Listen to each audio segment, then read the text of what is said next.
Everybody, do you know why I say choo-choo? Because I love you. So, Isadora Moon saves the carnival. We'll read it. So we're on chapter 6. We made our way to the food stall, which smelled like hot dogs and burnt sugar. Mom got each of us our own cotton candy. It tasted like clouds. I say, biting into the fluff. It immediately melted on my tongue. You want to know what would make this cotton candy really exciting? Said Mom, waving her wand before anyone could say anything if it changed flavor with every bite.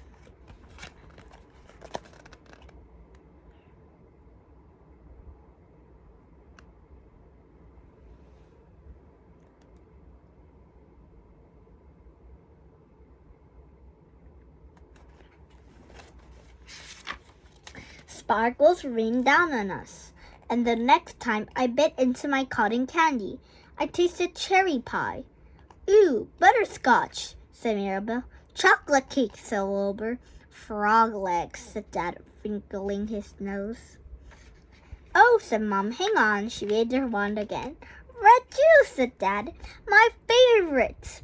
I stared about the sky, which was beginning to darken, and at the twinkle lights that were fizzing and spluttering all over the fairground. Some of the bulbs were broken. After all, the magic we had already done, fixing the twinkle lights wouldn't make much of a difference. Why shouldn't I help out a little bit too? Can I try to fix the lights? I asked. Good idea, said Dad. I closed my eyes tight and waved my wand above me, shooting a shower of sparks into the air. The broken lights began to twinkle and glow, and the fizzing and spluttering stopped. Beautiful Isadora, said Mom. Then I had another irresistible idea.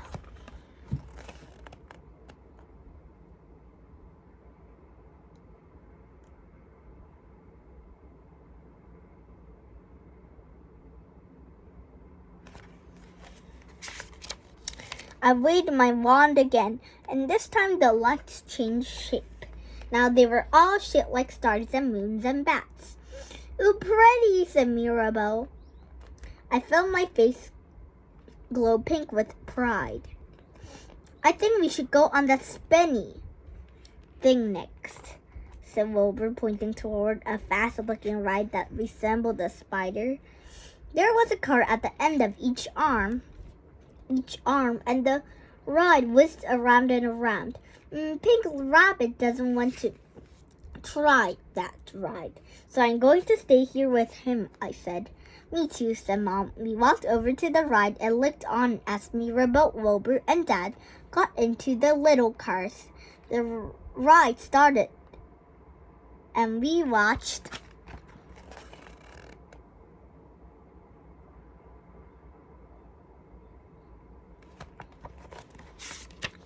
Then rise up into the air and start to spin.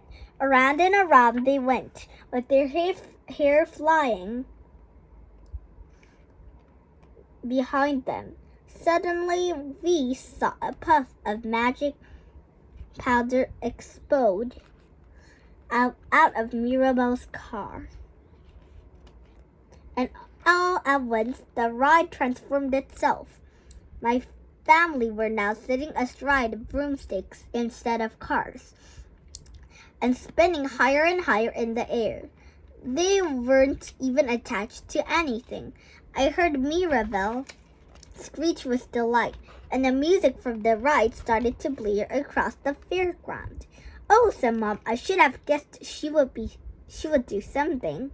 By the time the ride stopped, an even bigger crowd of people had gathered around.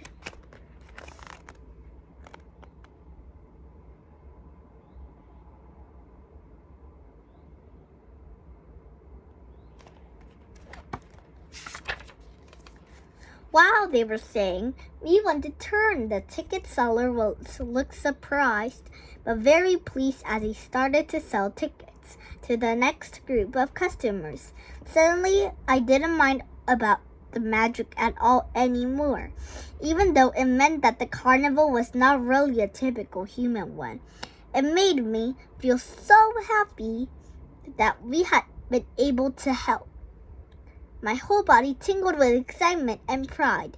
I wanted to do more. I pointed my wand at the roller coaster and shot a stream of sparks toward it. Fireworks began to shoot out of the back of the car as it sped along. Rainbow glitter and sparkles fizzed through the air. That's a nice touch, Isadora, said Mom. I think we're really making a difference. We are, I said, feeling pleased. Where next? asked Wilbur. The carousel, I yelled.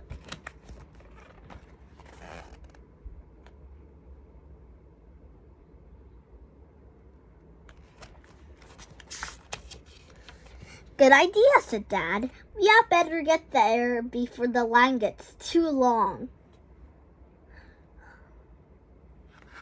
I don't think there's much chance of there being a line, said Mom, as we made our way over to the castle, which sat in the middle of the fairground.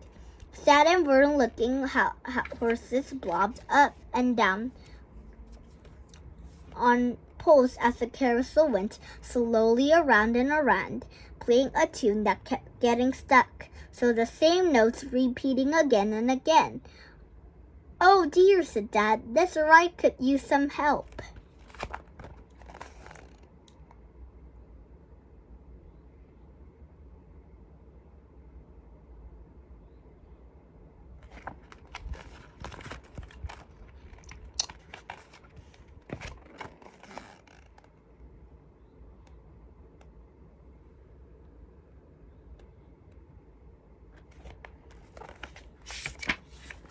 We soared in and out of all the attractions.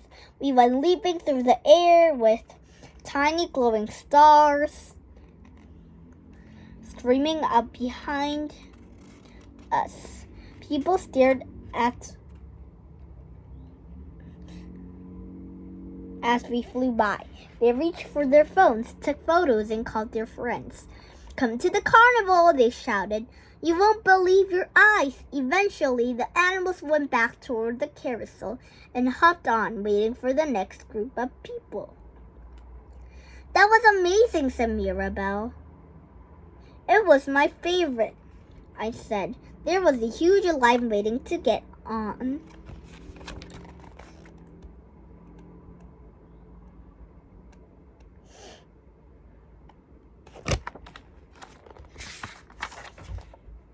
The carousel now, and the fairground was absolutely packed with people. I could see my friend Zoe climbing onto the pink unicorn. I waved to her, and she waved back. I think we've done enough, said Mom. We should probably stop doing magic now. Yes, agreed Dad. We don't want to overdo it. Let's just enjoy ourselves. How about that haunted house? I love haunted houses, said Mirabelle. We lined up for the ride and waited for our turn. I noticed a glint in Mirabelle's eye. Once we were on the ride, she started to look in her pocket for something. What are you doing? I asked. The train lurched to life and started to run along the track, passing pretend monsters that popped out of the shadows. Just one more thing, said Mirabelle. The last time, I promise. I saw her mix something up, and she threw it onto the monsters as we passed.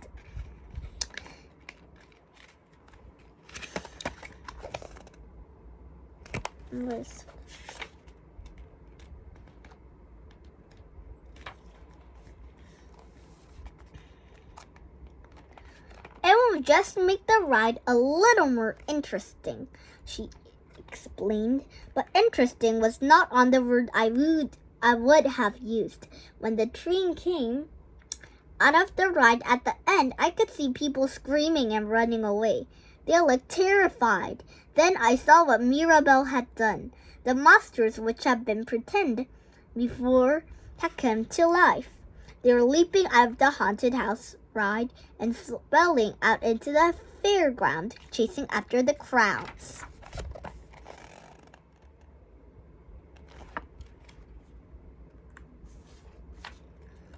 So this is the end of chapter 7. See you next time.